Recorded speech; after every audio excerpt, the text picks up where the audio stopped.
W's that you ask yourself whenever you're given a job or whenever you've got a mission or a task to deliver. First question, what is it I'm being asked to deliver? And be careful to get that specified really carefully, because it's easy to set off again on the wrong track. Who's asking you? Why are they asking you?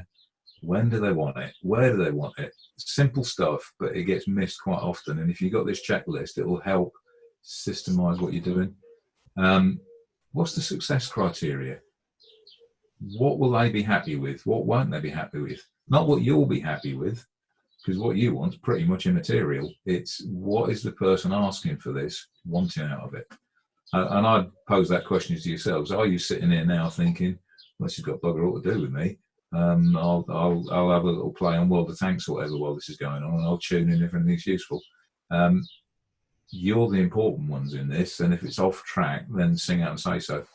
He pauses, waits for anybody to jump in, hopes they don't. No, we'll carry on then. So success criteria are really, really important, and that will vary a lot depending on who are you asking and what they're expecting and what they're used to. Anybody done anything on customer expectation? Come across this at all? I'm getting a nod from Dave and Gordon. Okay, so if we're not giving you a nod, it's a real problem, because we've all been on the course last week with Dave. Okay, I'll show you the cartoon, but I'll just finish off on the bottom bullet point. What do you want to do? Because that might not be what you've been asked to do. We've all got natural inclinations, and sometimes we take what we're asked to do as a gentle hint that we might want to think about while we get on with what we really want to do ourselves in the first place. Fire services are absolutely rife with that. Most emergency services, and I would guess most local government, is filled with people that know exactly what they want to do, and being told by somebody who happens to be their manager is just a bit of an inconvenience that gets in the way every so often. So be honest with yourself about what you want to do, and be honest about, what do I need to deliver this, and what have I got? And there will be a gap. The world ain't perfect, so don't try and achieve what you'd want if you haven't got a Scooby-Doo getting the resources to do that. Be realistic and honest with yourself. So, customer expectations. Again, I'll give you a chance to read that.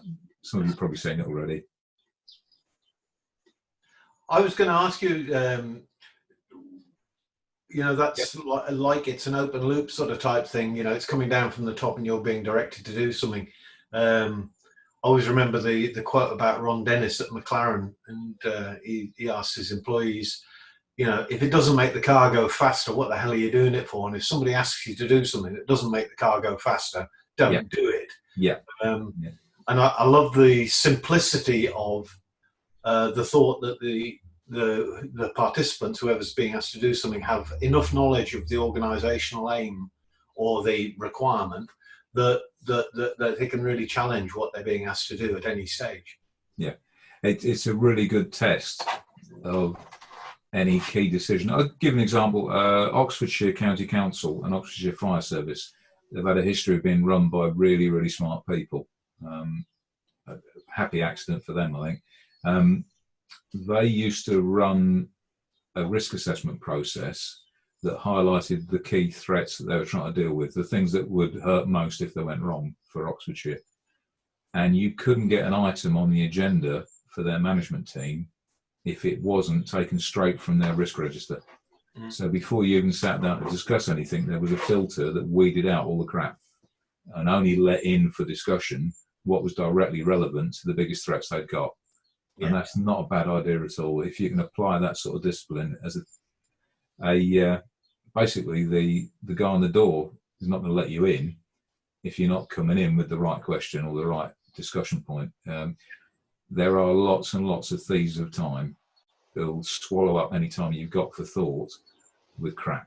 And you've got to filter that out and just limit your focus on what's the point, what we're here for. Does this address what we're here for? If it doesn't, put it to one side. Yeah. Okay, so this customer expectations thing is actually quite a good summary of the distinctions between your customers, what they want, what they're expecting, which is often different. They might expect you to fail dismally and let them down because that's what their experience in the past. What they need might be very different from what they want. That's the customer side. Then you've got your view of what they want and your view of what they need and your view of what they're expecting, which again will be filters that get in the way of really what they're after. So if you assume your group of customers are the same as the last lot and they'll just be happy with what the last lot got, you're getting blasé and you're going to run into trouble. You need to stop, clear out all your assumptions and start afresh with each new group, and keep testing and checking that you're not applying assumptions from something that works somewhere else in a different environment to what you're dealing with now. We're back to that contingent leadership idea. Getting clarity for yourself about what you're trying to deal with. This comes from the US Marine Corps, who are one of the best led and best motivated organizations you can find anywhere. Consistently, other military people I talk to, when they're holding up the role model that they look up to, it's usually the US Marine Corps in terms of their esprit de corps and their coherence around teamwork, and they seem to have got closer to it than most do. And they use this SMEAC toolkit. Anybody heard of it? No, I'm getting. Well, that's useful. Good. That's quite reassuring, to be honest. When everybody goes, "Oh yeah, we know this one," you think, "Blast! I put the wrong stuff up." So SMEAC. One of the handy things about an acronym is it's easy to remember the acronym. One of the difficult things is you end up remembering the acronym, but not what the letters stood for. There's one I've got from when I studied geology at O-level at school, and I cannot for the life of me get rid of the little poem that's stuck in my mind. But I can't remember what the words in the poem stood for. So try and be a little bit careful on acronyms, but SMEAC's an easy one to use and it sticks in my mind and it kind of helps. I'm helping I live next to Grafton Water, if anybody does any sailing, and the sailing club there set up a little emergency management team to try and keep themselves sorted and not go bust during COVID. And they asked for some help on how to set up the emergency management team. And I gave them this because it's simple, it's quick, it's easy to remember. And hopefully there's no great deal of baggage with it. You don't need a computer system and a spreadsheet to make this work. You can just stick it in your mind and use it. So first question, what is going on? What's the situation? And be really careful on that one. It's really easy to size something up quickly and jump to the wrong conclusion and then run with it. Dave will remember we always used to send a firefighter around the back of the building, because you might have one incident on the front face of the building and something completely different going on around the back. And you need to be really careful that you keep checking your assumptions, especially if you're making snap decisions based on your own experience, because experiential learning works really, really fast. You'll come to a split-second decision based on what you've done before or what you've heard from other people who've been in situations like that before. The stories that people tell each other are a good learning tool. But just double check that and make sure you really are seeing what you think you're seeing. It's very easy to get the wrong end of the stick and then do a lovely job of delivering the wrong thing. So make sure you're clear on what the situation really is. And then what is it you are being asked to do? The mission bit. So we've got situation, what is really going on? Mission, what is it I'm being asked to do? And be really clear on that. Because again, it's really easy to jump in, half listen to what it is people are asking you to do, and then run with what you think they've asked for, and then go off at a tangent, and you can spin out of control really easily. Anybody heard of groupthink? Is it a phrase that people recognise? Okay, so within uniform services in particular, the groupthink is designed as the way a group starts looking in on itself and decision making starts to spiral out of control. And it happens particularly where you've got a strong hierarchy, very little evidence, and a time pressure. And you put those three together, you get people who aren't used to challenging each other, especially if there's rank involved. There isn't a lot of facts to go on, and you haven't got time to go through the facts anyway. That's when groupthink really kicks in. And it's something that fire services in particular are really prone to. You get it more in hierarchical societies.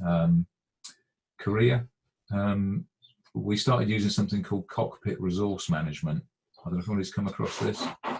No, I'm getting blank looks again. Hey, good. So a Korean airliner flew into a mountainside about 25 years ago, killed everybody on board. And when they recovered the black box, they could hear the co-pilot saying for about 10 minutes before the crash, "We're going to bloody crash." the chief pilot's flying us into a mountainside, we're all going to die. But they're a very, very hierarchical society in Korea, very, very respectful of seniority, and they don't contradict the boss. So they flew into the mountain, everybody was killed, and for 10 minutes you can hear the co-pilot muttering it's going to happen. So that went round the global airline industry with shockwaves in terms of how do our aircrew work? Are we at risk of this Korean thing? And most airlines in the West thought that could never happen here. And then Kegworth happened. Do you remember the British Airways plane that went in on the side of the M1 just by the East Midlands Airport? So what happened there was an engine caught fire, and the pilot, in his panic and confusion, shut down the wrong engine. Instead of shutting down the engine that was on fire, he pulled the wrong lever and shut down the working engine. And one of the trolley dollies in the back saw that happen, but because she was a trolley dolly, she didn't dare tell the aircrew, because they're the gods on the plane, that they'd done it wrong, and the plane crashed. And British Airways, after that, realised that they were really fouling up their culture using phrases like trolley dolly. And they went through a big culture shift to try and make everybody in the crew feel valued and able to make a contribution. You will find people who rapidly switch off and shut down because they think that their views won't be heard or respected. You have to encourage all the members of your group to feel that they can speak up. And a lot of them will arrive already believing that they haven't got anything they can offer you that's of value, and they'll keep stum. If you have a habit of having a group session at the end of the session saying, right, anybody got any problems with that? The people who do won't sing up, because you're already putting them on the back foot by saying, have you got a problem? Can anybody hear me? Kirsten, can you hear me? Yeah, I was just struggling. I was just saying, could you just repeat that last bit? You froze for about 5 seconds. Okay. Yeah. Sorry about that. No, don't worry about it. I was just gauging from your face that you were struggling with it. So this cockpit resource management idea is you have to make sure everybody in your team feels that they can sing out if they've got a problem. And you have to create an environment where they feel able to do that. Silly example, the floods in Gloucestershire back in 2007. Dave and I both had a happy time with those, didn't we? I was sitting in a Gold Command meeting where there was a video conference linked through to the Prime Minister's office at number 10. There was a brigadier, a chief constable, various other great and the good around the table. And we were all waiting for portable dams to be delivered from Humberside. They were being blue lighted down by police convoy, so we could put portable dams around the power station that supplied GCHQ. So kind of a critical thing to be doing. Only they weren't showing up. The police convoy's guides were waiting for them at handover points from Humberside all the way down to Gloucester, and there was no sign of these portable dams. And the bloke from the company who was supplying them was looking a bit shifty, but he was saying nothing. So at the end of the meeting, me and one of the military guys grabbed him for a coffee and a chat in the corridor and said, come on, mate, fess up. Where's the stuff? And he said, I couldn't say it in that meeting with all those powerful people and the video and everything else. But last time we supplied anything to the government, they never paid us. So my boss is telling me, unless we get cash on the barrel head, nothing leaves the yard. I said, well, that's fair enough. We can sort that. We'll get you the cash, no worries. But he wasn't going to say that in the big meeting in a formal environment where the pressure's on. So don't create those sorts of environments where people think they can't speak up. Because if you frighten them and give them a chance not to speak, you'll miss some really vital important stuff. So at the same floods in Gloucester, Dave, you might have been at the site. It was the transformer plant, and there were a load of fire service and cops, and the whole crew of HMS Ocean arrived by bus to unload 2.5 tons of sandbags. And in the background was a bloke from the electricity board in his Land Rover, and he was kind of hovering at the back of the crowd. And I said, "You're right there, fella." And he said, "Can I? I don't mean." I said, "Come on, what is it you want to say? You know, there's no rank here. Everybody's as important as everybody else." He said, "Well," he said, "actually," "I'm from the electricity board, and there's an 8-metre arc zone for these power cables we're standing underneath, and water conducts electricity. Can I set up a safe zone for you?" And I said, "Bloody right, you can." And he got his traffic cones out and his traffic tape, and he saved all our lives. Because we were blithely walking around underneath, 110,000 volt electrical cables, well within the 8-metre arcing zone, without a Scooby-Doo of what was going on. but he was intimidated by the large numbers of uniforms and fancy hats in front of him and was nervous about singing out. And if you don't find those people and encourage them to speak, your lives could be at risk, and certainly your expedition's success will hang on that. So, mission execution. How am I going to do this job? And keep it really simple. Once you know what the situation is, once you know what job you've got, then the execution part is, what's my plan? How am I going to do this? Simple nuts and bolts steps. The admin bit is the tricky bit. The admin is, what backup do I need to allow my plan to work? Because if I haven't got the fuel or the transport capacity to get my group to the start point for the expedition, it ain't going to happen. And it's the simple, easy background stuff that it's not high profile, but it's essential. That's where it's going to fail. Simple stuff like, can your gear be airlifted if it needs to be? Is it going to get stopped at customs because you haven't filled out the right paperwork? Is there a bribe that needs to be paid to some minor functionary to get you across the border? I know it ain't supposed to happen, but we all know it does. If you haven't allowed for that and you haven't got the right ready cash to hand or whatever else, then simple little admin problems stop you in your tracks, and they grind you to a halt before you ever get anywhere near completing the task, because of those little background niggles that stop you. So it's the basics: food, fuel, insurance. All those basics need to be covered off. And then the comms is the really important bit. Who needs to know what? Because you'll need a different message for every different group. When are you going to tell them, and how are you going to tell them? And who needs to tell you, and how they're going to do that? How do you stay in the loop? It's not just what messages you're giving out, it's what messages you're getting back. David, how am I doing for time?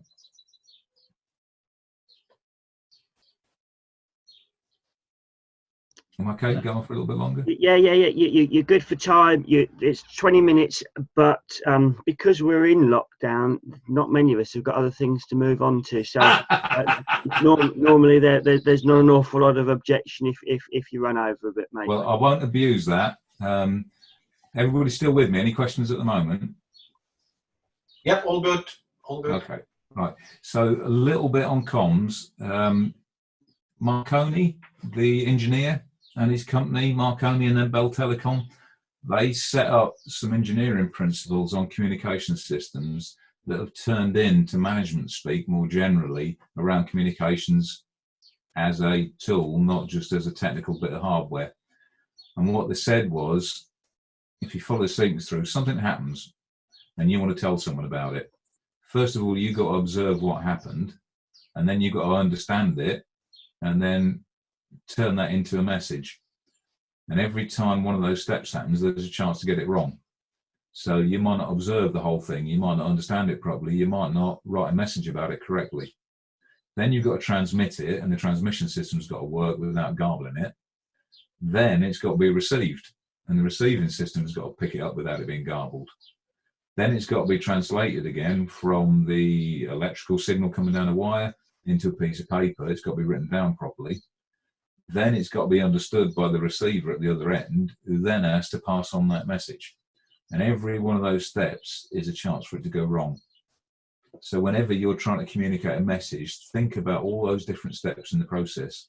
Have you understood it properly? Have you got the situation right in your own mind? What you're saying about it, does that accurately get across the message you're trying to get across? Because quite often you'll write something, leave it for 5 minutes, come back and have another look at it, and it won't make sense anymore. So do that test. That is what I'm writing or saying accurately getting the message across that I'm trying to get across. And bear in mind all those chances for the message to get garbled. You probably all heard the thing about send two and sixpence, we're going for a dance. Not ring any bells? Yeah. So send reinforcements, we're going to advance, becomes through Chinese whispers, send two and fourpence, we're going to a dance. Yeah. It's a simple daft story, but it's really important. When you're trying to get your message across, think about it before you get it across, and then check for understanding. And don't ask leading questions. So everybody understands that, don't they? Is going to shut people down. Checking a specific fact or point and asking people, so what time are we meeting? You're going to get back a specific that's a test yes no question, in terms of, if you said we're all meeting at 10, and 3 people say we're meeting at 2000 hours, you know you've got the message wrong. If one person says we're meeting at 9 instead of 10, they probably weren't listening. But you've got to check that and make sure that your message got across. And leading questions are really tricky. People will give you the answer you want to hear. Who's done stuff out in Africa? Anybody done expeditions in Africa? I'm getting 1 or 2 nods. So big cultural issue in East Africa in particular. People don't like letting you down. It's really impolite and rude to let someone down. And that is particularly the case for saying no. East Africans will avoid saying no wherever possible because it's really rude and discourteous and very impolite to say no to someone. So if you're, I did a couple of truck safaris up in northern Kenya up to Lake Turkana and that sort of area. Fantastic trip, really loved it. But the guy driving the truck and the guy doing the local guiding would do anything they could not to disappoint you. And that includes not quite giving you a straight answer if there's a problem, because it's a really rude thing and really discourteous to do that. You've got to know that and work around it and not put them in a position where they publicly have to tell you something can't be done. They'll move heaven and earth to try and get it done. But if you put them up on a pedestal and then challenge them to say something negative, you're going to struggle. And that's not just an East African thing. There's something in human nature for all of us that will do that. And if you put people in a spotlight and then challenge them, they'll probably say what they think you want to hear rather than what you need to hear. Okay. Right. That comes on to clarity again. Smart targets. People heard of smart targets? Yeah. It's one of those phrases that gets bandied around. And, oh, yeah, we must have smart targets. Yeah, what the hell does that mean? What do we mean by smart targets? And you've probably seen other versions of these acronyms. These are the ones that work for me. But tweak them if you want something slightly different. Lots of people bandy about the phrase smart targets. And then when you scratch the surface and say, well, what do you mean by smart target? Quite often people don't even realise it's an acronym. They just think it means a target that's pretty clever. But it does actually mean something beneath the acronym. So your target you're giving someone needs to be specific, particularly in a guiding or expedition environment. Most of the time, you're not asking people to discuss or consider or debate or have a ponder on something. You're asking them to do this, go there, do that, do the other. That will vary depending on the situation you're in. You might deliberately be asking for a discussion and a debate. If you're all sitting around the campfire in the evening, reviewing the day and discussing how you might do things differently the next day, then by all means discuss or consider. But if you're just about to enter the white water and you've got to tell people they need to follow that chute there, not that there, then it's to do this, do that, do the other. So it needs to be specific. It needs to be measurable. How are you both going to know that they've done what you wanted them to do? If you leave it woolly and fuzzy, how will they know they've finished or they've even started? And you need to be really careful on the specifics on this. It's got to be objective. So once you've reached, I don't know, 6 layers of bricks, you're done for the day, as opposed to, can you build me a house, please? You need to be specific.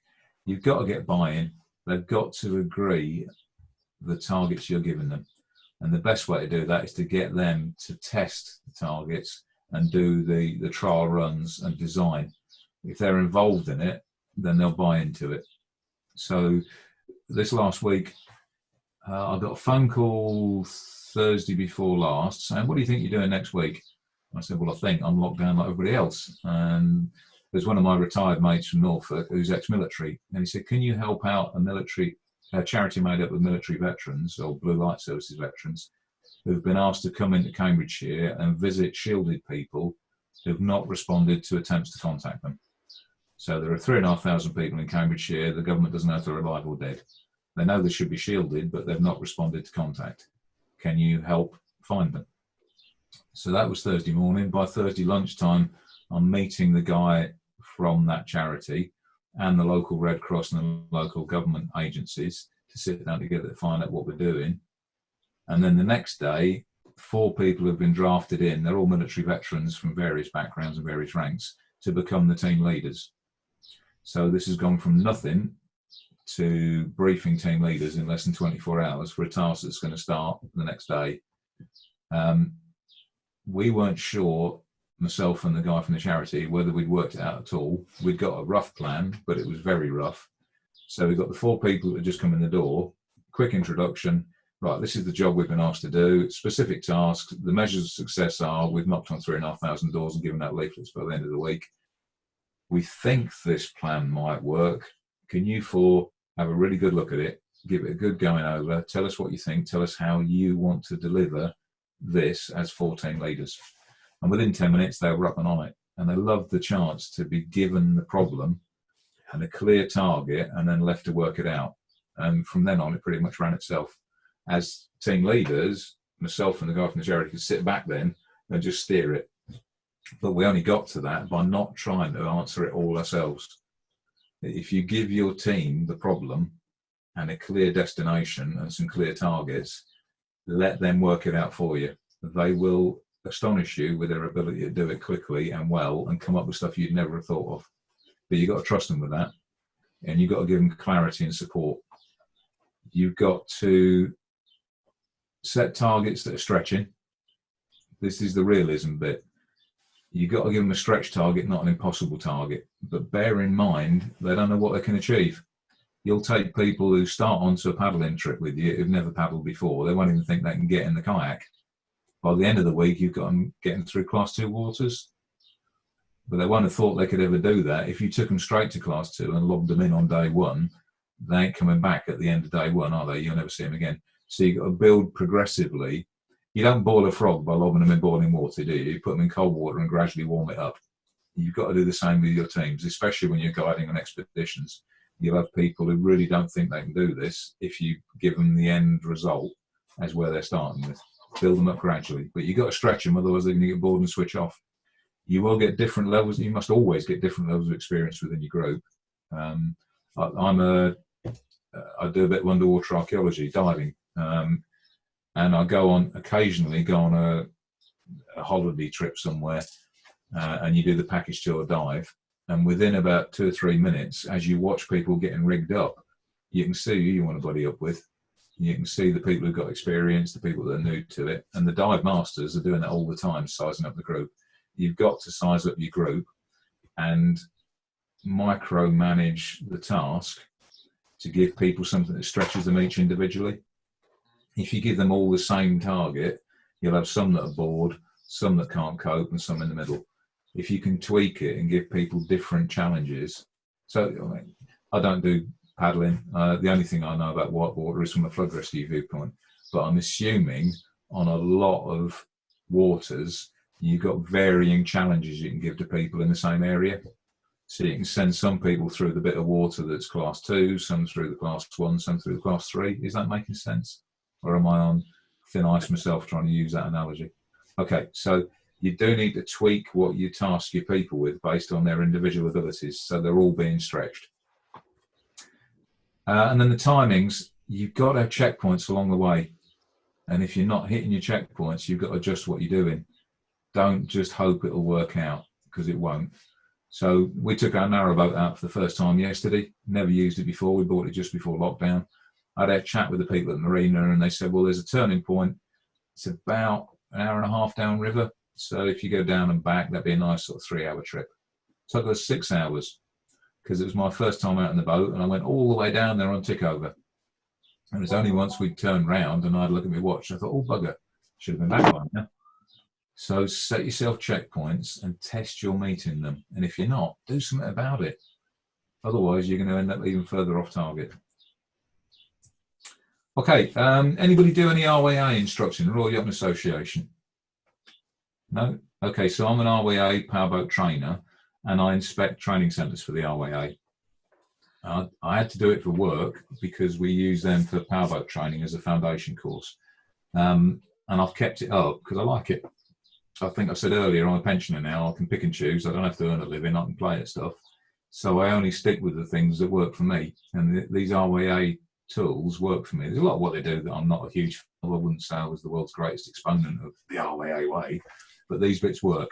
And this one in particular works so well that I took it back into fire service incident management, and I had our training school teach it to our wannabe incident commanders, because you can apply this to emergency management or expedition management or guiding, not just to doing boat maneuvers. Okay, so it's PAME. Your plan: approach, maneuver, escape. The maneuver is the actual task. So it might be picking up a mooring, it might be coming alongside, it might be getting through that rapid, getting to your destination for the day. That's the maneuver. That's the easy bit. The plan is when you sit down before you even set off and say, how are we going to do this? And you and your team work out how you're going to get it done. Yeah. Don't set off without that, and do it as a group exercise and get the team to come to you with a plan. At the start of the process, you're going to be mainly telling them it'll be 90% you, 10% them. By the end, certainly for RWA courses, most RWA courses are 2 days long because they have to be worked around a weekend. So on the morning of day one, you're telling they're doing. By the afternoon of day two, they're telling you, and you're just putting the odd steerage point in just to keep them on track. You need to make that shift, and for the RWA, the shift has to be done within 48 hours.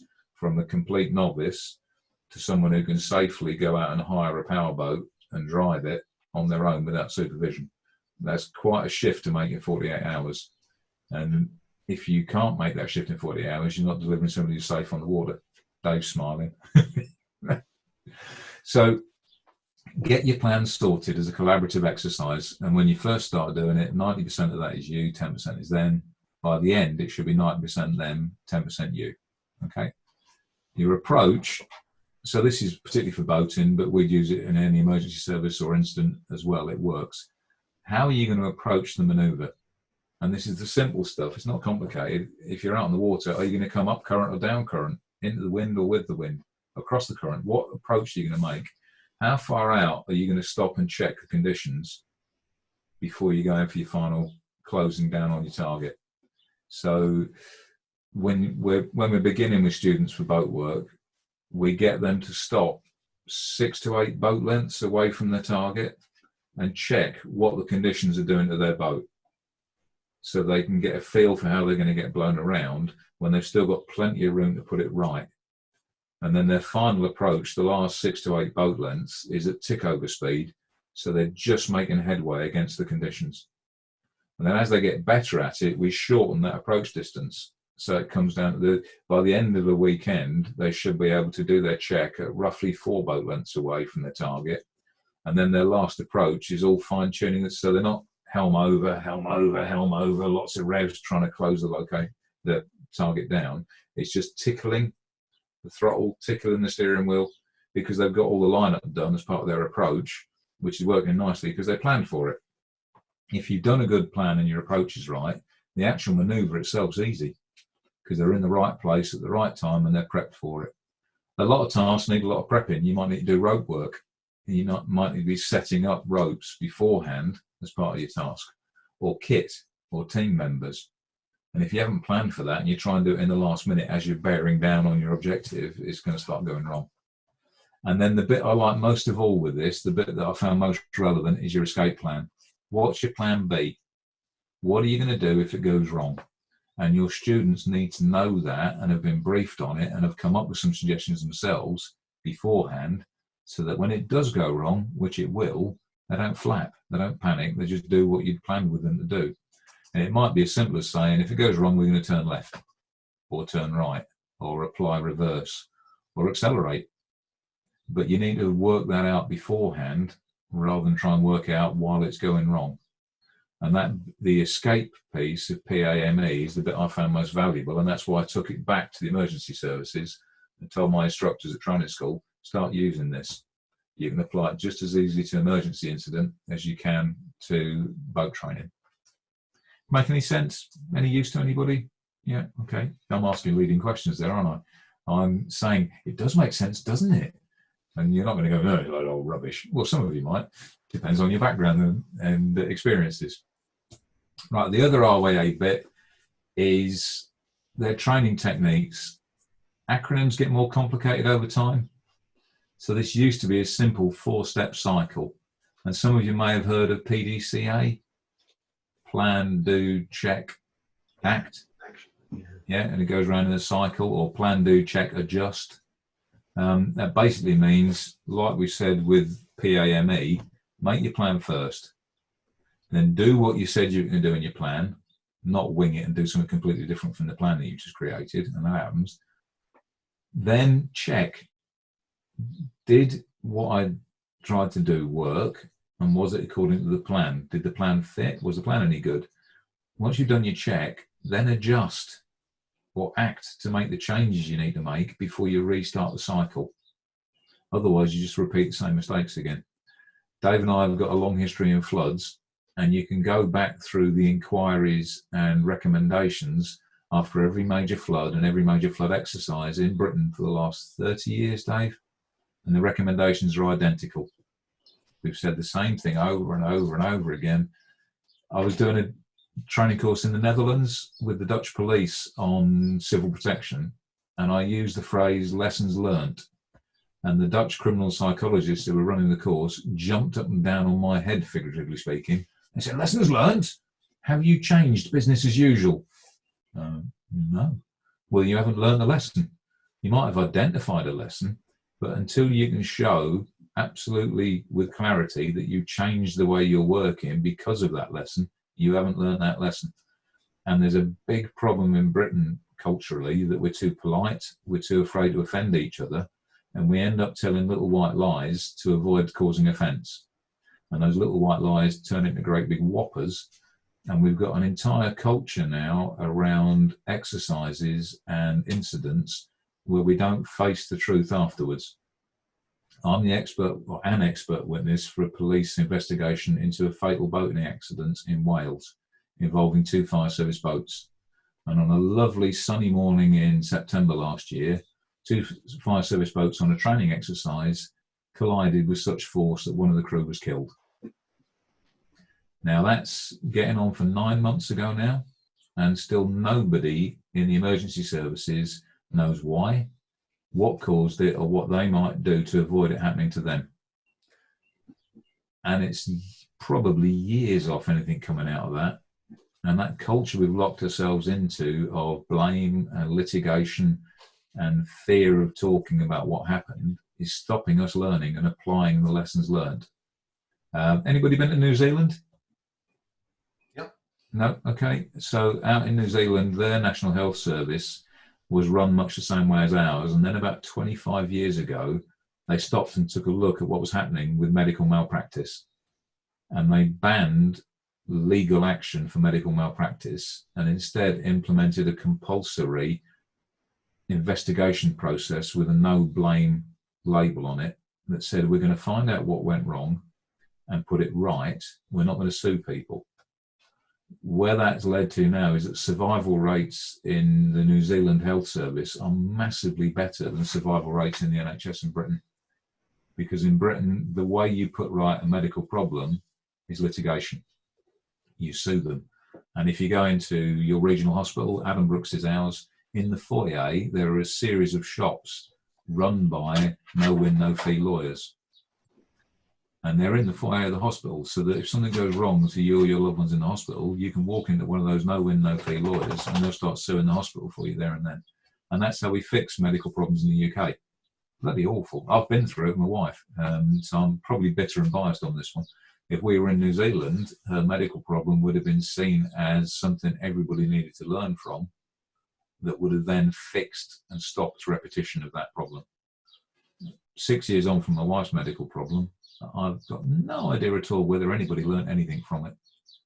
And it's because of that cultural problem of not facing up to being straight with people, not giving them honest, clear feedback straight away, is creating a much bigger problem, which we'll come on to now. So EDICS is the cyclical training program that the RWA use.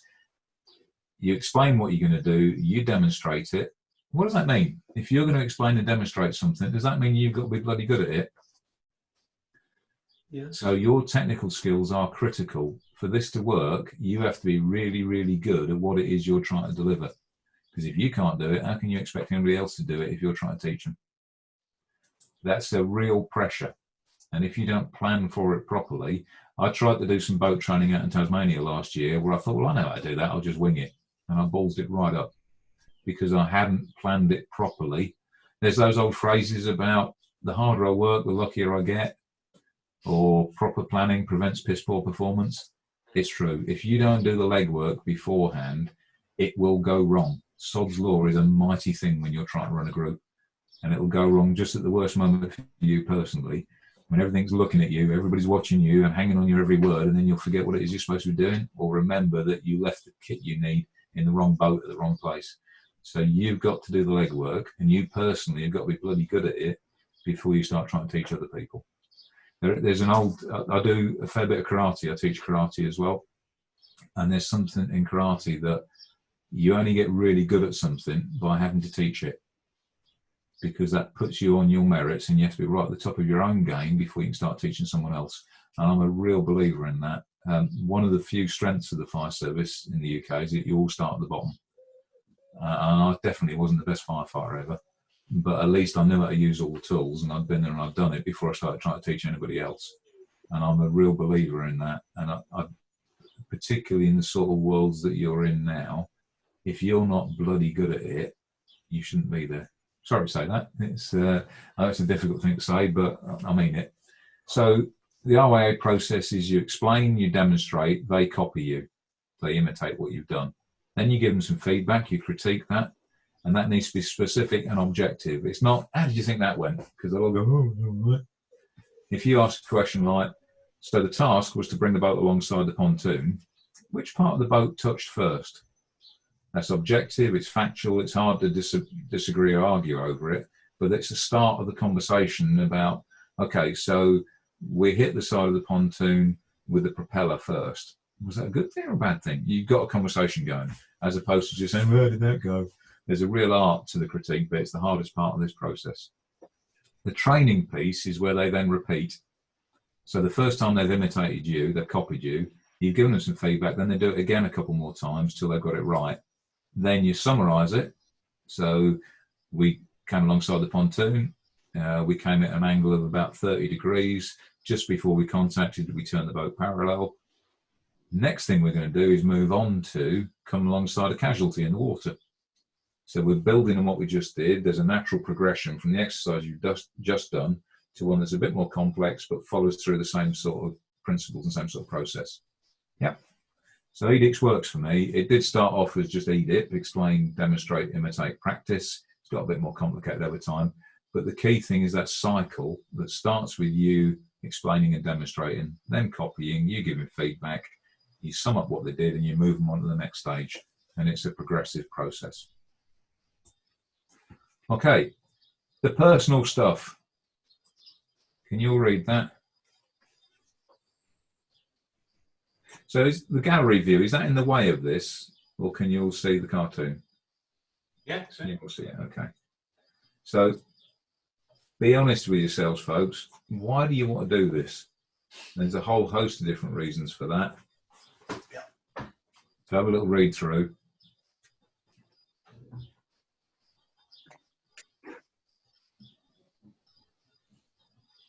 Be honest with yourself about why you're doing this. I think I'm reasonably honest with myself now, because I can be, because I'm a pensioner, so I've got no strings attached. I did it for the money, and for the even I could do better than that reason. I got all my tickets for the fire service, but I was enjoying riding on fire engines. I could rationalise riding in charge of a fire engine, because if you're cutting a car up, which was my favourite thing to do, I can have one pair of hands on one tool, or I can have 4 or 5 pairs of hands on tools doing what I wanted to do and get the car cut up that much quicker and better. And that was how I rationalised being in charge of a crew. But I never wanted to go beyond that. But my wife was earning a lot more than me, and she didn't want to go back to work after our second kid. So I ended up doing lots of part-time jobs on the side. And I found myself emptying the bins, driving a dust cart. And I was emptying the bins at the back of a fire station. And I thought, I might as well go for the money. I might as well go for promotion, because I'm already working every hour and I'm doing rubbish jobs to earn enough money to keep us going. I might as well take the promotion within the fire service. And what really pushed me over the edge was working for a Muppet. And I looked at the way he was doing things and thought, Christ, even I could do better than that. So those were my motives. You'll each have your own reasons for doing this. Some might be financial desperation. Some might be because you really are the best paddler in the world and people deserve to see you in action. Be honest with yourself about why you're doing this. It might be justified. You may be an Olympic standard paddler. Dave, you wear gongs for paddling, don't you? So that might be a really good reason for doing it, because you could genuinely be able to share your skills with people. But be honest on that one. And don't shy away from that. If you're bloody good at it, why shouldn't you share that with people if they'll benefit from it?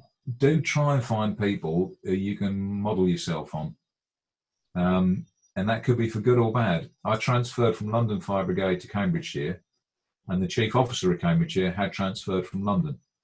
And you could see he was running Cambridgeshire as the mirror polar opposite of London. And it was as if he'd come away with a list of things not to do. And he was running Cambridgeshire doing all the opposite things that London did. And Cambridgeshire was much better for it, because London was a rubbish fire service. So you can learn from bad role models as much as you can learn from good ones, but it's more painful, and it'll drive you up the wall trying to work for them. I heard a phrase yesterday that stuck in my mind, which is people don't leave jobs, they leave managers. And you can probably all think the people you had to work for that really wound you up a treat, and that was why you left the job. The job itself was fine. It was the people you were working for that did you in, or the people you're working with. So bear that in mind and try not to be the person that is on the wrong end of that equation. Don't be the reason other people leave, unless they're all rubbish and they deserve to go. So try and find people you can use as models, and be honest with yourself. I'm really poor at reflection. I'm really, really bad at looking back at stuff afterwards and saying, what should I have done differently? It's not in me. I tend to always move on to the next target. So I try to do something about that, but have a look at yourself honestly and ask people you trust for honest feedback. And you'll have to tease it out of them, because most people don't like being honest with you. And you've got to trust them, and they've got to trust you, and you've got to work at it to get straight feedback from them. Culturally, it varies. That's the principal reason I'm still with the RWA is when I went for my powerboat trainer assessment the first time, I was rubbish. And I was rubbish because I'd only ever done small boat stuff inland. And when we were out in the Solent, in one of the busiest shipping lanes in the world, at night in a bigger boat, I was completely out of my element. And the reason I stuck with the RWA is because the bloke running the course watched what I'd done on a couple of exercises, and he said, Roy, that was shit, wasn't it? He said, you clearly, as you said before in the brief to this, you've not done much work at night and at sea. And that was rubbish. So what we're going to do is, and he gave me a clear action plan. He talked to other people that were students with me. There were some Royal Marines from their landing craft school. There were a couple of police and marine boat sections. He'd spoken to them and said, can you help out with a bit of training time? They'd said yes. So he gave me feedback straight away that it was crap. It was crap because, and here's what we're going to do about it, when and who's helping you. And you'll know you've got it right because here's some clear targets. And I'll see you on this date when we go back through it again. So it was clear, it was quick. There was a plan there that I could follow with a timeline that I could follow. And then it was up to me. If I chose not to follow that plan and not come back, well, I'd self-selected out of the process. But he laid out a path for me to follow if I wanted to. And you need to take that sort of approach. And that reflection piece, that's my weakness. Some of you may be really self-reflective and good at learning from your past mistakes. I'll keep repeating them myself.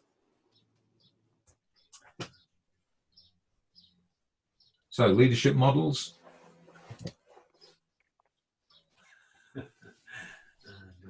Right. Now, this is a military rule that is sacrosanct, and it was repeated. I'm reminded of it because last week when we were doing this Red Cross shielding visits exercise, the guy from the charity who was running the team, people he's never met before, mostly ex-military volunteers as team leaders, he sat us all down and he said, right, standard rules. If anything goes wrong, I take the blame. If anything goes right, you get the credit. And you have to live that one, and you have to stick with it. It's a hard one, because one of your team members will screw up, and you'll take the bollocking for it. And all the way through the bollocking, you're thinking, oh, for bloody touch, I told him not to do that. But you've got to take it on the chin, because if you don't, and if you pass the blame down to your team, they'll never trust you again. Every one of them will watch what you did and watch how you reacted to failure, and they'll learn from it. Okay? So, do's and don'ts. Particularly for what you're doing, there are some cases where leadership isn't about technical skill. But I think for expedition leading and guiding, you've got to be really good at it. You can't bluff your way through because someone's going to drown. Yeah. So be bloody good yourself before you start trying to lead other people. Don't wing it. I knew an archaeologist. He was a museum curator who used to do cruises around the Mediterranean as a tour guide. And he was bloody hopeless, but he loved going on cruises. And he managed to convince one of the tour companies that he was the person for it. And I'm absolutely sure every one of his customers hated every trip because he was odious. And if something had gone wrong, heaven help him. My wife was on an archaeological expedition to southern Spain, and their minibus crashed on the way. And the lecturer that was leading their trip just had a meltdown. He locked himself in his hotel room and cried for 2 days. And the students had to sort themselves out. They were left in what they were wearing because the van rolled and burned, and they crawled out of the wreckage. And they sorted it out because their leader had a meltdown. The only reason he was leading at all was because he was interested in the archaeology of that period. But he certainly wasn't fit to lead an expedition. And you need to test yourself to make sure you can deal with it. Because if you lose it, what chance has anybody else got? So know your stuff, don't bluff. Be honest with people, be clear and be consistent. Have you heard the phrase order, counter order, disorder? If you keep flip-flopping, if you don't set a clear goal and stick with it and you keep changing your own mind, nobody else is going to keep up with you. And pretty soon they're going to switch off and not listen to you and do their own thing. So be cool, clear and consistent. You're on stage. If you're leading, you're acting. I used to find putting the uniform on made it really easy.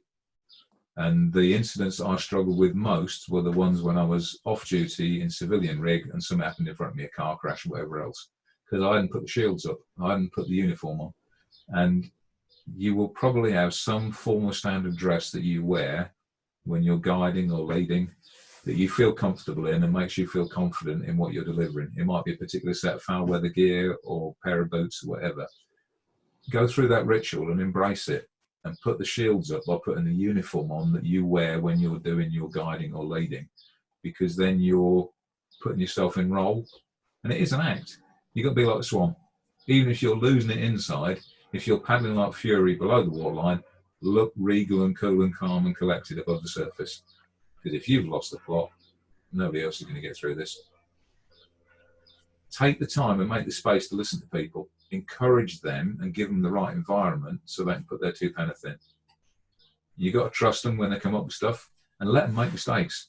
People learn from their mistakes if you don't bollock them as soon as they've made one. Set up mistakes, if you can, in a safe and controllable environment where people can get it wrong in a safe space. And when they've got it wrong, visibly in front of everybody, put them right constructively and in a friendly way. Don't scream them down. If the reaction to failure is a bollocking, nobody's going to own up to failures. Doesn't stop them happening. If you're the Chinese doctor in Wuhan who sticks his hand up and says, I think we've got a virus about to break out, and the local government reaction is to lock you up, that kind of goes badly wrong, doesn't it? So you need to live and espouse a no blame structure that says, yeah, stuff will go wrong, but let's fix it. And be a little bit careful with no blame. If someone's got it wrong, don't hide that. Tell them they got it wrong. But do it constructively. Be objective about it. Be calm about it. Do it privately, but quickly. Don't dress them down in front of the whole team. Take them to one side. Talk it through objectively and calmly. Give yourself time to calm down first. If you're fuming about it, don't do it there and then. Walk away, take a deep breath, cool yourself down, count to 10, whatever it is you need to do before you give them the feedback. Because if you're emotional about it, they'll bite back. And then you end up in a shouting match and it doesn't do anybody any good. You have got to be, this is trite, isn't it? But you've got to be the leadership you want to espouse. So we were doing a instructor development training weekend on the East Coast a couple of years back. 3 powerboat trainers and then a load of instructors who wanted to stretch their skills and develop themselves further. And one of the other powerboat trainers pulled me one side right at the start and he said, Roy, can I have a look at your life jacket? I said, yeah, of course you can, mate. And he opened it up and the inflator, the cylinder inside my life jacket, was covered in barnacles and crap, and it had been on there the entire 15 years I've worn that jacket. And I go diving in it. It's my knockabout life jacket. And he said, honestly, mate, what standard are you setting for your students if that's the kit you're prepared to wear?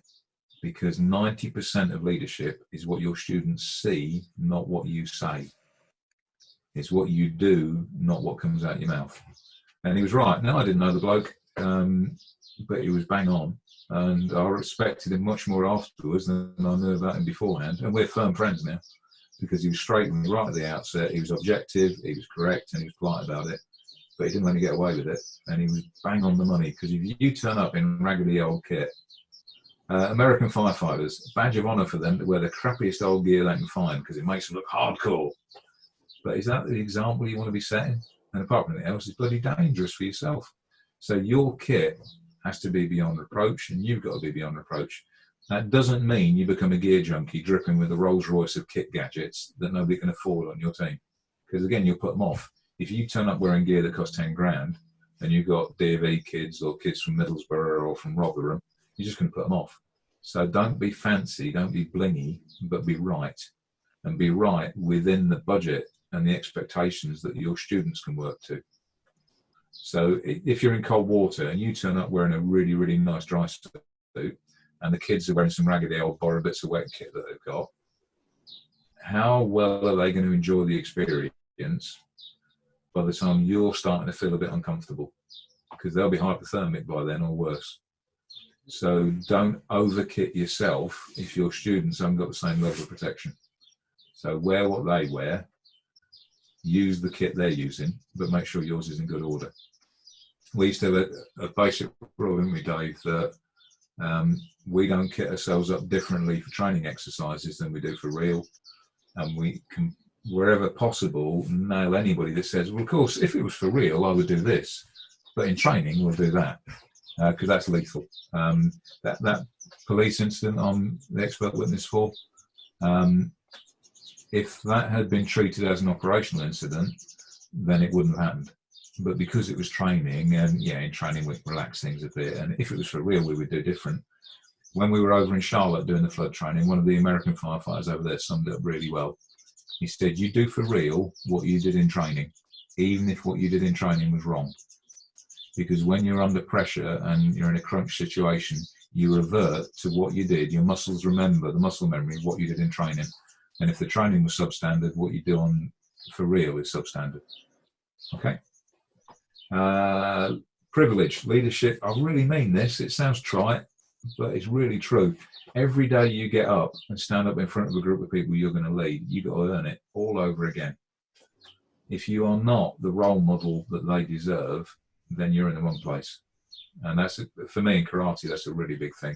As a karate instructor, the discipline I'm in means that I've got to earn that black belt every time I put it on. And that's one of the key phrases they drum into you. It's not about ego, it's about earning it every time you put it on. Okay?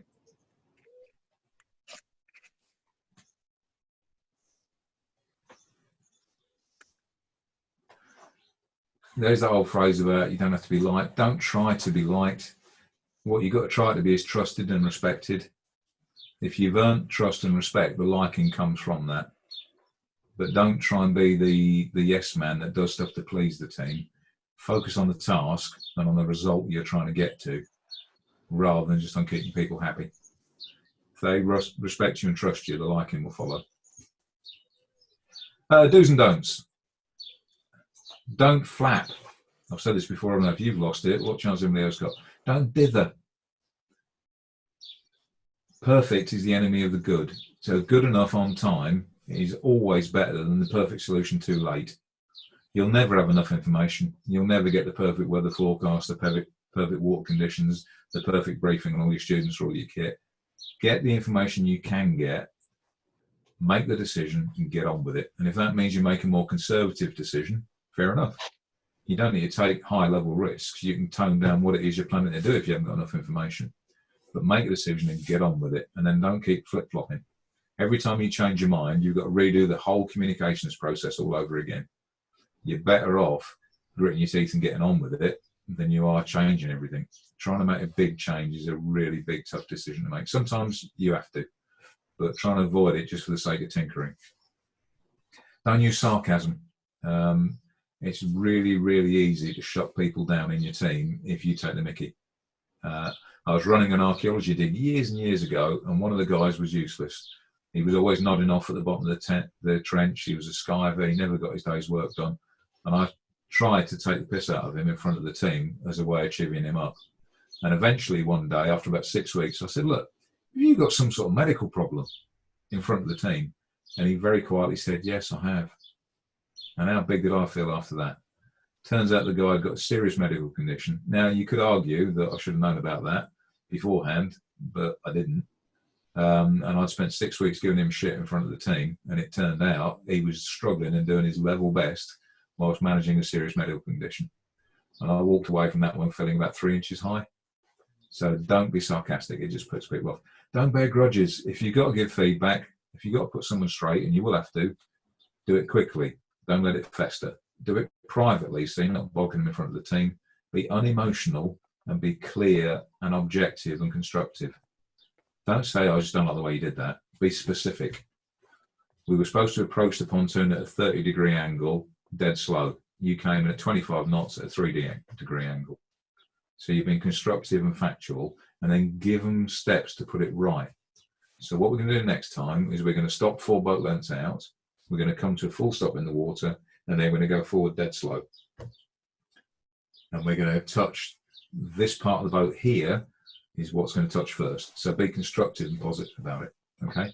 Don't go on about yourself all the time. I'm a bugger for this. I get sucked into war stories and talking about anecdotes from the past. And people's eyes glaze over, but they're too polite to say that's the 13th time we've heard that bloody story. So don't bang on about yourself. Churchill was good at this. Churchill used to say that whoever he met, he learned something from. And he made it a specific point. Whenever he met anybody, didn't matter who it was, he would try to get something out of them that he didn't know himself beforehand. And he had that humble attitude, but a really sensible, canny attitude that I could bang on about myself all day long. I won't learn anything. Other people will always have something useful you can learn if you give them the chance to tell you and you encourage them to tell you. So get their past war stories, not yours. And don't try to be liked, like I've said. Go for trust and respect instead. So, thoughts for the future. Top reads. And I'm serious about these ones, unfortunately. One of the best management books I've ever read is Machiavelli, The Prince. You can probably get it as a free download on Google. I know it's 400 or 500 years old, and we all think Machiavelli's about stabbing people in the back, literally. But he was a wise bloke, and he lived in a cutthroat environment, and there's some useful stuff tucked away in there. And it's easily as useful as reading a lot of the modern management and leadership books. Dilbert got me through the civil service. A bit of humour really helps, and he's got a really sharp eye on the world, which we'll come to in a minute. And J.C. Shin, he's the Korean guy that runs the karate thing that I'm part of. I'm not holding that up as a model, but you need a moral compass, to use Gordon Brown's phrases. You need a set of reference points for how you behave and the way you want to behave to other people and how you expect them to behave with you. So this is just one example. There's all sorts. It can be the 10 Commandments. It can be whatever. You need a set of moral rules that you're following when you're leading small groups in tough conditions. These ones work for me. Tang Soo Do is the karate that I do. And we have 7 tenets, 7 rules. So we expect people to act with integrity. We expect them to concentrate, to persevere, to have self-control, to be respectful, and to do what they're told. We expect humility, that's key. And indomitable spirit. Don't get ground down. Don't give up too easy. Stick with it. Now, those rules chime with me. You'll have others of your own that work for you from whatever background you come from. But pick a set that work for you and use them when the going gets tough and you're knackered and you start to doubt yourself. Fall back on those rules as a quick checklist to say, right, am I doing this with integrity? Am I persevering? Am I showing humility? It's quite useful to pull you straight when things are starting to go wrong. The stuff I should have known about, the things that I got wrong because I didn't know. Horse whispering. Anybody do any horse whispering? Neuro-linguistic programming. So I grew up working on a farm in the Fens. If you got it wrong, the farmer clipped you around the back of the head. That was the extent of our body language and people reading. And I am rubbish at reading people. All of those non-verbal cues and tics and things, I've worked at it, but I'm crap at it. And if I'd have been better at that earlier, I probably wouldn't have taken early retirement, and I might have got on a bit longer than I did. So neuro-linguistic programming, I wish I knew more about, and I wish I was better able to read people, because 90% of communication isn't verbal. It's the way they look, their body language, posture. And if you're not picking up on that, which I don't, then you're missing most of the conversation, which I do. So I wish I'd known that. And the other one is oratory. You've probably all seen all the stuff in the press at the moment about fake news, especially around coronavirus, and the pseudoscience that rattles around Facebook, and all the rubbish that people are touting to each other. Facts and evidence are not enough. Just because you got the facts and just because you got the evidence does not mean people are going to accept what you're saying. I had a belly full of that in the fire service when we were trying to redesign fire services and target risk. And you can come up with all the spreadsheets you like. People won't believe you if you can't convince them. And you have to persuade people emotionally. And I don't care about politics. I'm not interested in what you think of people's political views. But Boris, Obama, Blair, Churchill, they all applied or apply techniques of talking to people to persuade them that were set up in classical Greece. People like Plato and Socrates knew how to talk to a crowd and work the crowd, because that's how you got politics done in Greece. You stood in the marketplace in Athens and you convinced the crowd by the power of your speech. And that still works today. And the people that have got it make it work for them. That's how Boris got to be Prime Minister. You may hate the bloke, I don't care either way. He's bloody good at standing up on his hind legs and convincing people. And there's an art to that, and you can learn it. You can go away and study oratory. You can buy books on it. And I wish I had done, because I like facts and evidence. I did a science degree. I like seeing if the numbers add up. I thought that would convince people, and it's not enough. You have to take their hearts with you as well, and oratory would be a good way of doing it. Right, final thoughts. So Plato, human behaviour, that's the top left-hand picture. And the bottom one is Dilbert. And Dilbert reckons, he used to do all these cartoons, and he ended up writing a book on management. And the heart of this book is saying you can predict the future, you can predict how people behave, as long as you always remember the 3 drivers of human behaviour. And if you plug those 3 in, you'll pretty usually consistently work out what's going to happen next. Now, you can be cynical about it, but he reckons greed, stupidity and lust, the 3 human drivers. He's probably not far off. He's ripped it off from Einstein, who said greed, stupidity and fear. But I think lust is probably a pretty good driver as well. So if you want to predict the future, if you want to find out what's going to happen next, just remember greed, stupidity and lust. Right, last one from me. This is who I finished up working for. And the best thing about that fire service was its motto. Anybody do any Latin? Esti Mimor Egendo. So it was a pretty rubbish brigade, I'll be honest. It wasn't any better when I left than when I got there. I'll take no claims to turn it around. It's a bit like a super tanker. If you're the skipper, you might nudge the heading a degree or two, but it's just going to keep on ploughing through the water in the way it wants to go. I was once told that the best way to lead people in Norfolk was to find out where they were all going and then get out in front of them and shout, "Follow me," before they trampled you. So they're pretty bloody minded. But Estimimo Agendo means judge me by my actions. And I like that. I thought that was a pretty good motto, and it's one I could live with. I just final thought, I spent a long while in Israel when I was a kid, working on kibbutzes and that sort of thing. I was one of Maggie's millions, and it was either spend winters in Britain on the dole or go somewhere warm and do something useful. And out in Israel, yeah, it's a pretty screwed up part of the world, and there's some odd people there. But Israelis judge you on how hard you work. They're not fussed about your creed, your religion, your colour, your background, the way you speak. They're not even fussed if you can't do a very good job, but they do like you throwing yourself into it. So I try to judge people by their actions, and if you can apply that, that might be a useful model for yourselves. And on that trite homespun philosophy thought, I'll finish. So any questions, any thoughts, comments? Was it rubbish? Tell me. Silence. Clearly not rubbish, Roy. We've overrun by miles, and we're all still here. So sorry, very, very well. Apologies for that. I'm bad at doing that. Don't worry about that, Roy. It's very much a compliment, friend. Really, really good. Thank you. You're welcome. I'm not seeking compliments. If any of you want to use any of these slides, help yourselves. There's no copyright on any of them. You can have the presentations. And if anybody wants to come back for more, Dave's got my contact details. I'm happy to share them with any of you. You're welcome to any of it. If you want to drop it all in the bin and forget about it, I don't mind. Whatever suits. Can you send us the slides? That'd be really useful. Yeah, you're welcome. Dave, can you do that? Yeah, I can. Yeah, no problem. I was really interested in that you were talking about the cockpit thing. I think the same happened at, is it the Tenerife air crash, where the guy, they knew there was another plane on the runway, and the guy slapped him down or something. You were saying about putting people down, and they was too frightened to say anything. Precisely. So the model that was looked at when British Airways realised they had a problem, they looked at all the world's international airlines, and only one airline at that time had not had a fatal accident, and that was Qantas. So British Airways went over to Australia and watched what Qantas were doing and said, why is it you're not having fatal crashes the way the rest of us are? And what it eventually boiled down to was the bloody-minded, independent nature of most Australians is a strength. And it was one of the things that appealed to me in Norfolk as well, because it's kind of similar.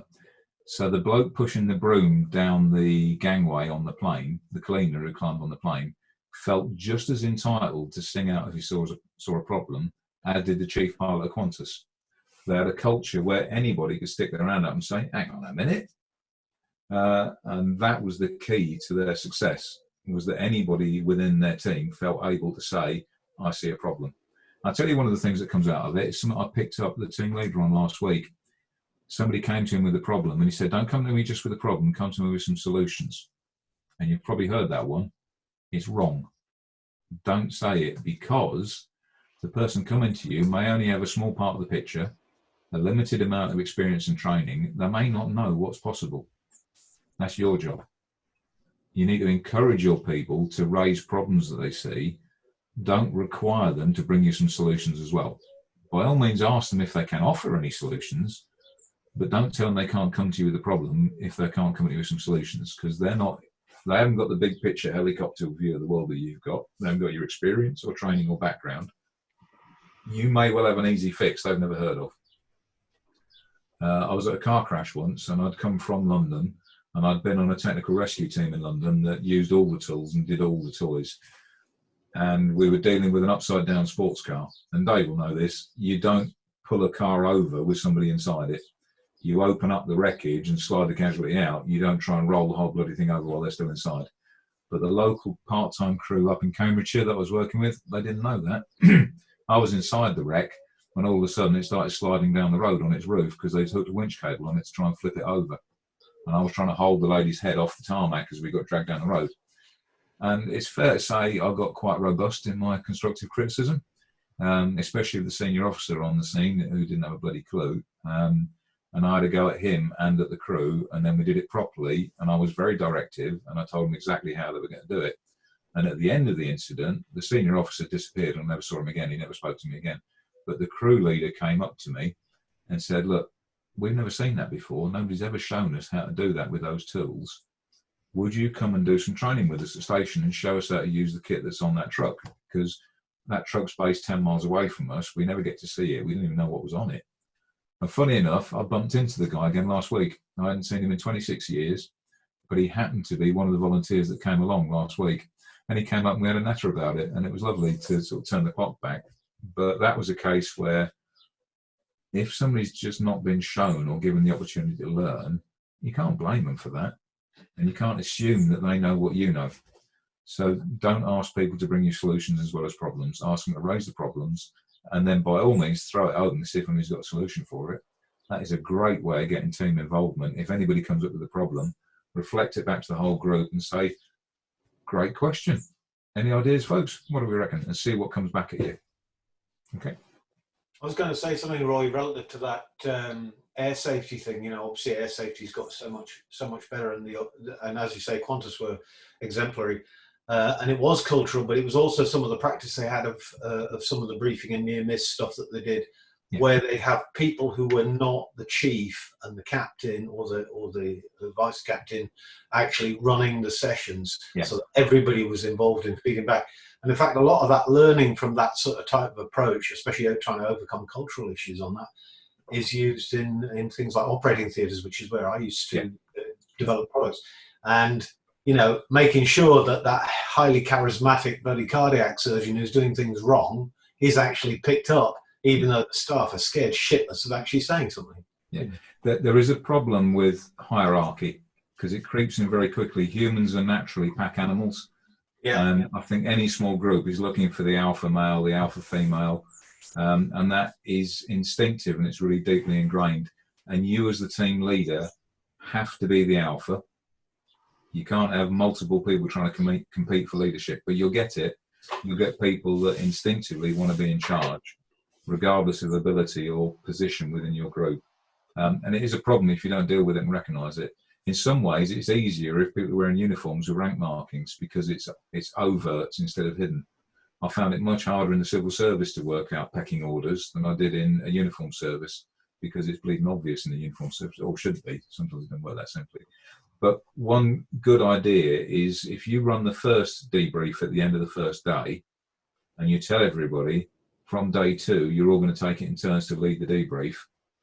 They've seen you do it, so they've got an idea of how to do it, and then they can each have a crack at it each day. That gets involvement and it gets them thinking about team management, and that will widen their perspective. It might be a bit scary for some. You'll get some people that will not talk in front of a group, and be sensitive to that. But if you give them fair warning and build them up to it, it's a good part of what you can do for developing them. Found your point about blame culture really interesting. I used to work for a national government regulator, shall we say, and our regional director, he brought in this thing basically where you had to have so many near misses reported every week. Yeah.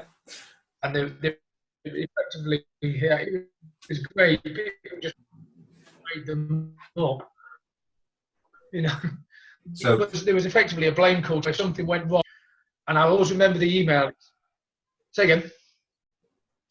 I always remember the email we got from him. You frozen? You there? Yeah. Yeah. Go ahead. We got an email one day, everyone, and he said the weekend was when I was called to the incident, and I could see the body of one of our employees in the excavator cab in the river. And at that point, he said he sent this humble apology to everyone in the region. I've been operating a blame culture because what had happened was what had killed this guy. Everyone had known about it, but everyone was too afraid to say it because it got disciplined. Yeah. And they're operating blame culture on people. It's very common. It keeps repeating, unfortunately. Dave and I have probably both got thoroughly fed up with going back to the same incidents again and again and again and seeing the same sort of person dying in the same sort of incident for the same sort of reasons repeatedly. It's a fault of human character, I think. People will assign blame. There's no problem with telling someone they got it wrong, as long as you're factual and objective and unemotional and you put them right and give them a path to improve on. It's better to do that than it is to not blame people when they've done something wrong, because they just get even worse then and it spirals out of control. You have to put people straight, but it's not just about slapping them down as an ego trip for yourself. Have you heard of the incident pit? Is that familiar with anybody? Yeah, I dive. I used to dive. We used to. There you go. Yeah. Okay. So yeah. Any other divers? No. Okay. So really, really briefly then, the health and safety executives say 3 things have to go wrong to kill anybody. A single problem on its own is normally not fatal. The first one makes you more likely to have the second one, which makes you less likely to be able to recover if you have the third one, which is what kills you.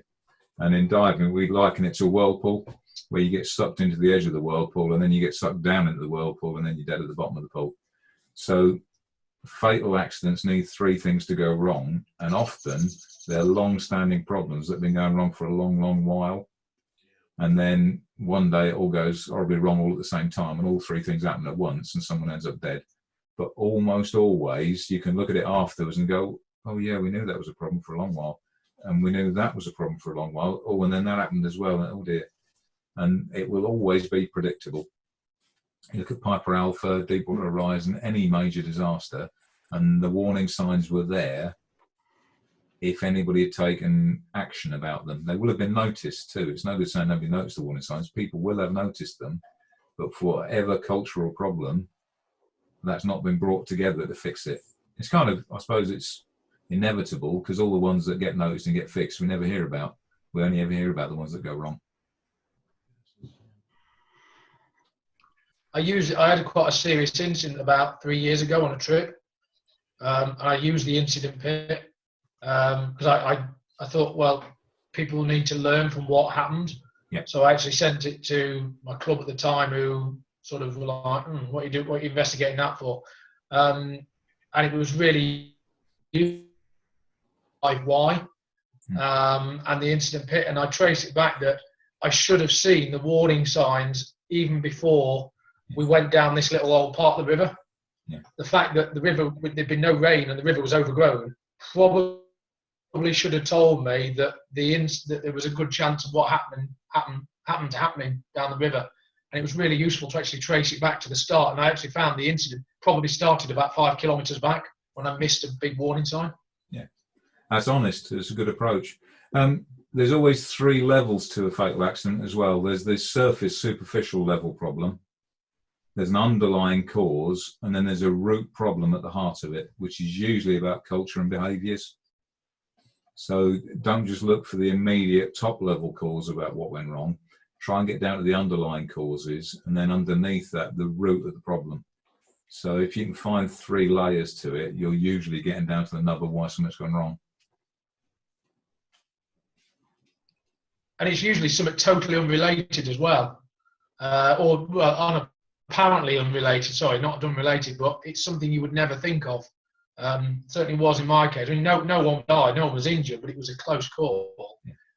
But when I traced that, it was bloody hell. You know, that's something you wouldn't have associated with the actual incident. It was. I got it down to the fact that the group dynamics, everyone was talking, and as leader, I was just talking with them, and I missed something obvious that would have told me there was. Yeah. You can easily get distracted, and then while you're distracted, you miss something critical. You have to have 360 vision all the time as the lead, eyes in the back of your head constantly. And if you haven't got into that habit, you need to develop it. Have you heard of the Marine Accident Investigation Branch? Yeah. Do you read their annual summaries? They do an annual summary for commercial shipping and also for leisure boating. Well worth a look. There are some recurring themes that come in that. What about the Darwin Awards? Anybody seen the Darwin Awards? Oh, yeah. Right. So if you haven't seen it, Google Darwin Awards. That's quite instructive as well. Disappointing that I'm cynical about you. Mountain leadership reports are very good as well. The annual report of mountain leadership teams is often worth. I've seen that one. I'll look that one up. Thank you. Good tip. This was a With Dave production.